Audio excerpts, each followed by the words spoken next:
Not the first time, not the second time, not the third time. Deebo out there he's changes everything. Right here, I don't know if I'll play this whole clip, but this is George Kittle talking about just what Deebo means to the offense and how it changed. Deebo's a fantastic football player. He's amazing, especially the things that we ask him to do.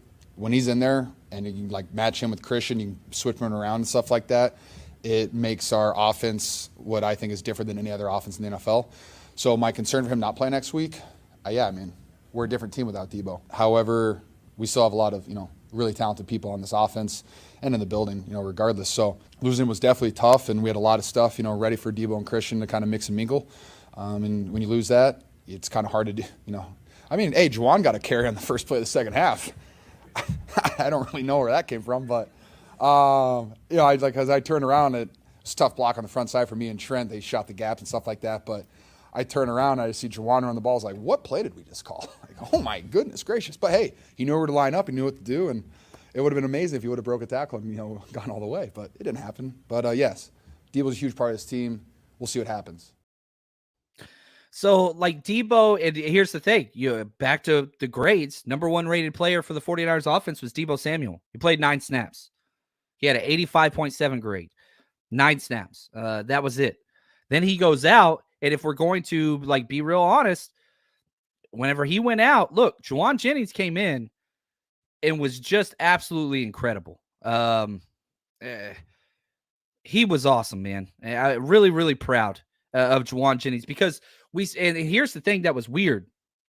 This isn't the first time we've seen Juwan Jennings transition to the Deebo role. We saw this during that 3-game skid where we were losing. They waited one whole week. Then they practiced Juwan Jennings in the X spot, the number 2 guy, right?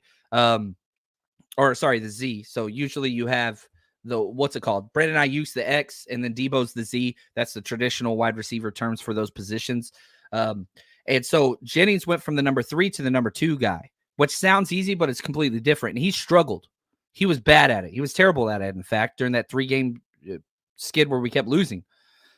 He stepped in and was incredible. It led the team in receptions, led the team in receiving yards. No, he didn't. George Kittle did. Sorry. So Kittle had 4 catches, 81 yards on 7 targets. Juwan Jennings had 5 catches, 61 yards on 6 targets. And so, maybe one of the biggest offensive plays of the game was that Purdy pass right there to him. It was awesome. And so, you've got to give props to Juwan Jennings. Blocking that dude out of bounds, ushering him out of the club against his own sideline. I can't believe there were no flags on that play, but, it's the tone setters. And this is what I talked about on the show, the Scouting Report.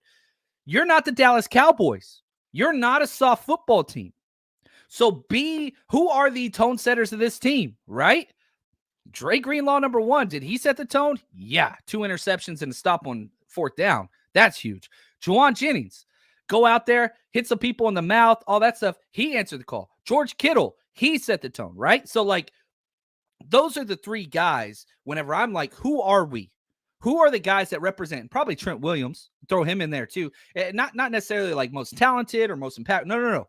Who are the physical imposers, bullies on this damn team? It's those guys. And they answered. Right here, top 5 offensive graded players. Deebo Samuel 1, Trent Williams 2, John Feliciano, who I love. He's awesome, man, at right guard. He's great. He played 54 snaps at right guard, and Spencer Burford played 10, which I love that because now Burford's getting experience. Burford's going to be the guy of the future. He's a young pup. Feliciano's a little older. I hope we get to keep him longer, but I love that breakdown. I really, really do. Juwan Jennings, 4th rated player, 77.1. Kittle, 5. Jake Brendel, 6. Jake Brendel had a huge pancake block on that touchdown run by CMC. Where the hell did that come from? I did not know you could do that. It's just, I don't know. It's weird because I've never seen that happen. CMC was 7th. Ayuk was 8th.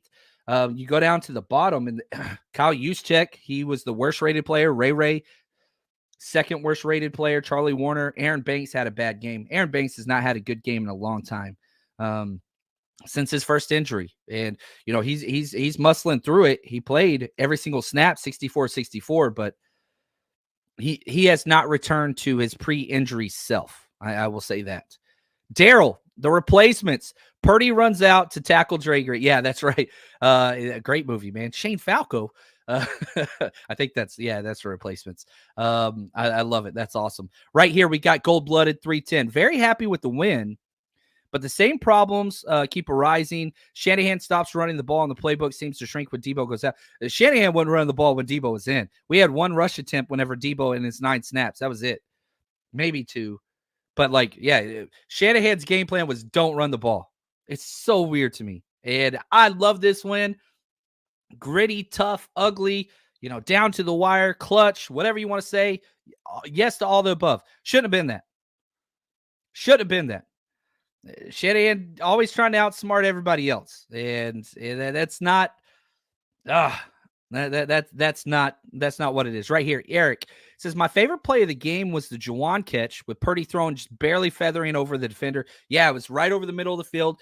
It was the deep OTB route, over the ball route. And man, that was incredible. Purdy waited, and just perfect layered throw. By far the best throw of the game by Brock Purdy. There's no doubt about that. I like that.